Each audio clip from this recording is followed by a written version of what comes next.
Hello बच्चों, let's read this question and the question says that if ABCD is a square in which x is the midpoint of AB and y is the midpoint of BC, then which of the following is are correct?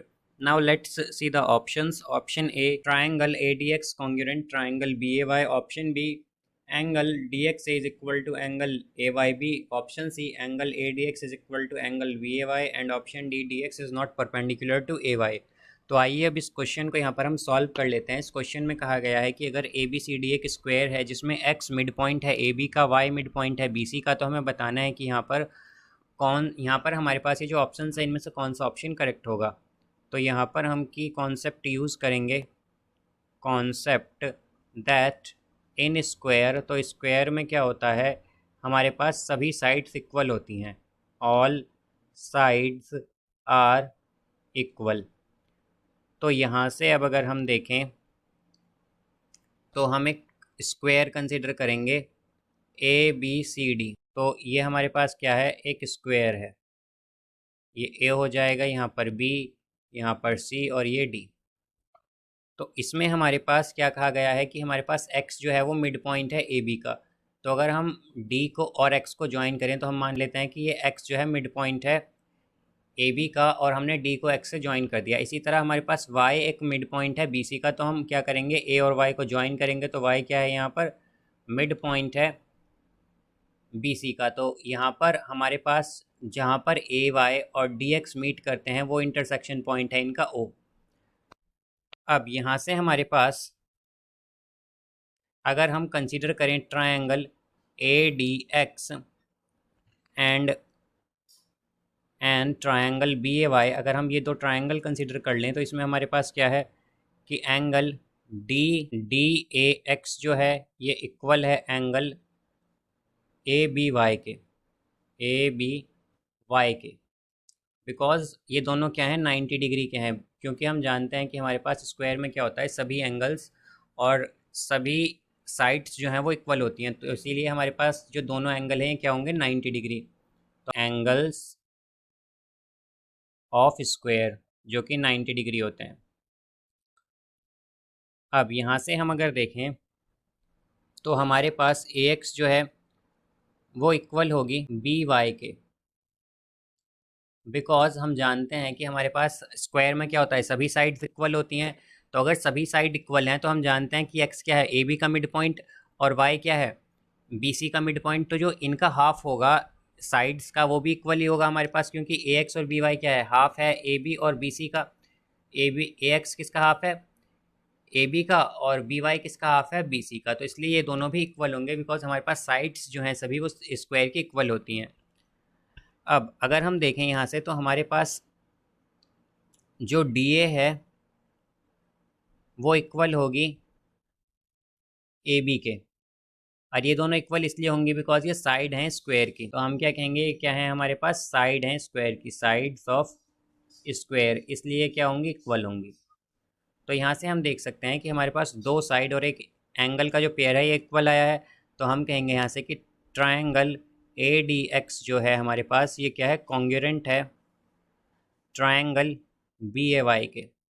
तो अगर ये है ये, और ये जो congruent है ये है by S A S criteria, by S A S criteria, या फिर हम कहें कि by S A S congruency से ये हमारे पास कॉन्ग्रुएंट है दोनों ट्रायंगल क्राइटेरिया।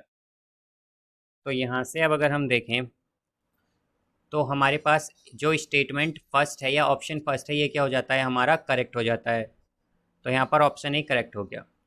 अब अगर हम देखें तो अगर ये दोनों ट्रायंगल हमारे पास क्या हैं, कॉन्ग्रुएंट हैं, तो हम जानते हैं कि CPCT से हमारे पास क्या हो जाएगा, एंगल DXA जो है वो इक्वल हो जाएगा एंगल AYB के बाय CPCT से। तो हम क्या कहेंगे, ऑप्शन बी भी हमारा क्या हो गया, यहाँ पर करेक्ट हो गया। ऑप्शन बी भी हमारा करेक्ट हो गया यहाँ पर। अब अगर हम देखें तो हमारे पास ADX जो है, ट्रायंगल ADX जो है ये कॉन्ग्रुएंट है ट्रायंगल BAY के। तो हम क्या कहेंगे कि हमारे पास एंगल ADX जो है ये इक्वल होगा एंगल BAY के बाय CPCT से, बिकॉज हमारे पास जो ट्रायंगल ए डी एक्स है वो कॉन्ग्रुएंट है ट्रायंगल बी ए वाई के, तो यहाँ पर angle A D x equal होगा एंगल बी ए वाई के सी पी सी टी से। तो हम क्या कह सकते हैं कि हमारा ऑप्शन सी भी क्या हो गया, यहाँ पर करेक्ट हो गया। तो यहाँ पर हमारे 3 ऑप्शन करेक्ट हो गए हैं।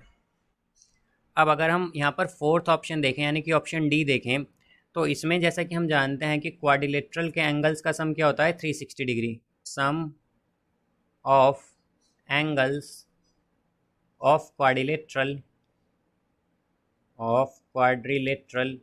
वो होता है 360 डिग्री।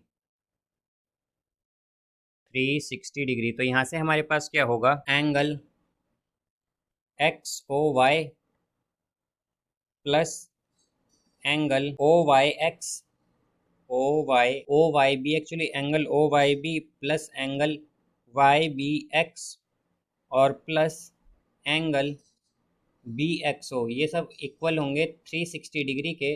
बिकॉज ये क्या है हमारे पास, ये एंगल्स हैं क्वाड्रिलेटरल, ये हमारे पास क्वाड्रिलेटरल है,